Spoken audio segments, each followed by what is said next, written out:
Welcome back to the channel. Today, the buggy's back in the garage again. So my mod to adjust the first gear, second gear shift fork, it worked up to the point, but I do believe the shift fork is actually worn out, or the selector it's on. So this is what a shift fork looks like, at least for a Type 1 transmission. This is a steel one, and I believe it's this one's good. And here's the second gear slash reverse gear. Reverse gear has the, splines on the outside, and it's supposed to fit in there nice and tight like that. So there's no real play. And I believe the other one is sloppy as all hell. So every time I adjust it, I could have first and second while the car's sitting still, but once I start driving, just too much vibration and it'll pop out. So I could either have first or I could have second, but I cannot have both at the same time. So I'm pulling out the motor out again. So here's the motor. In case you guys are new to the channel, that's a Kennedy adapter plate, and their 6-puck clutch and stage 2 pressure plate. Did the thermal whack delete on the throttle body. I'll post a video about that later. Stock turbo, eBay stuff. Then here's the transmission. Still a lot of stuff to pull out. Get to that later today. So that's pretty much where I'm at.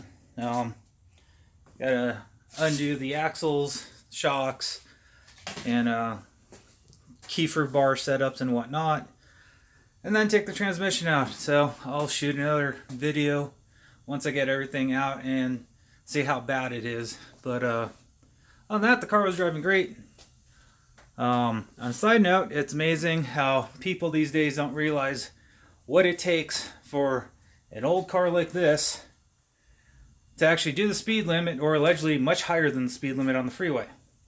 Everyone's like, oh look, whatever.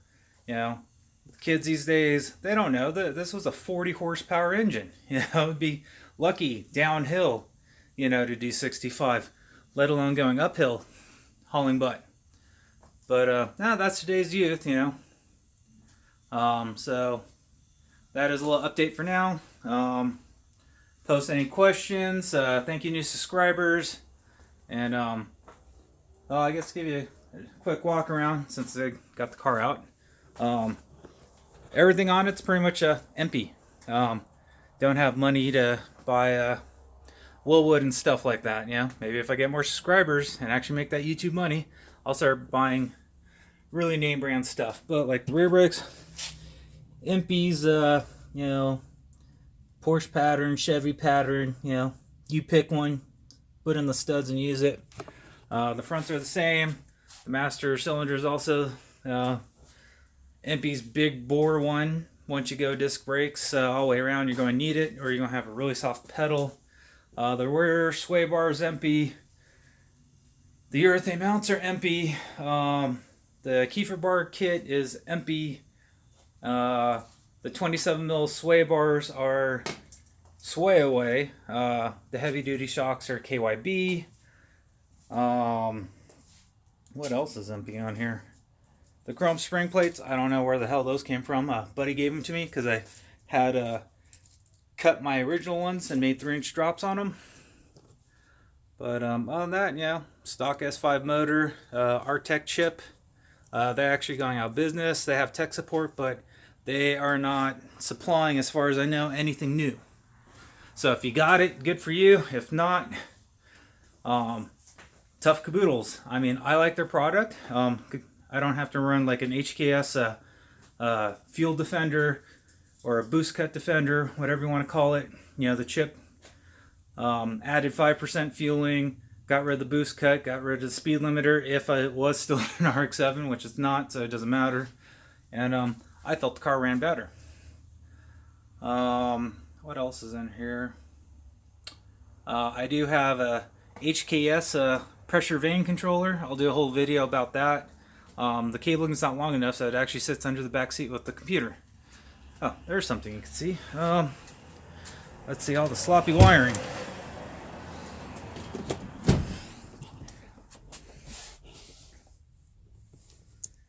So there's my computer and my HKS adapter, and this is the variable pressure controller. What that guy allows me to do is I get rid of that bottleneck of a mass air sensor.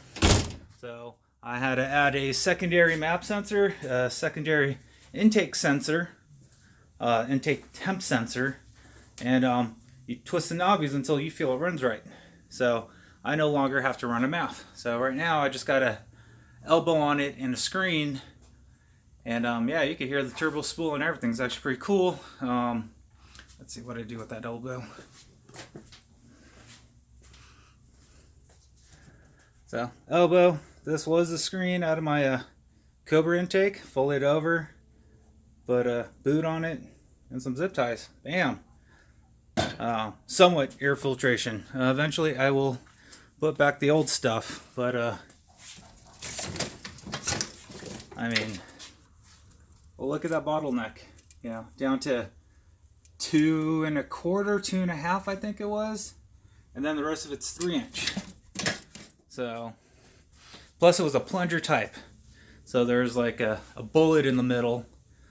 Low vacuum, it would close. High vacuum, it'd pop open. So that was definitely choking things up. But those are the cool little mods that I've picked up off of eBay and other places to put this car together. What else? I guess that's about it for this video. I am having some computer issues. I did have a video of me modding the throttle body and whatnot. It's actually a bunch of spliced, or a bunch of little videos. I just don't want to put up like 30-second clips, 1-minute clips.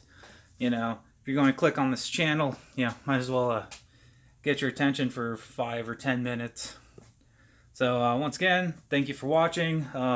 Hit the like button if you like. Subscribe. If you got other friends that like Rotaries or Volkswagens, share. See if they visit the page and watch or even subscribe. Some people think it's blasphemy, but you can't build a Volkswagen motor to make 280 horsepower for the $2,000 I spent for the motor. Well, it won't last. I'm sure you could squeeze something together, but I like it. I think it's dependable enough to, piss people off. And yeah, thanks for watching. Catch you later.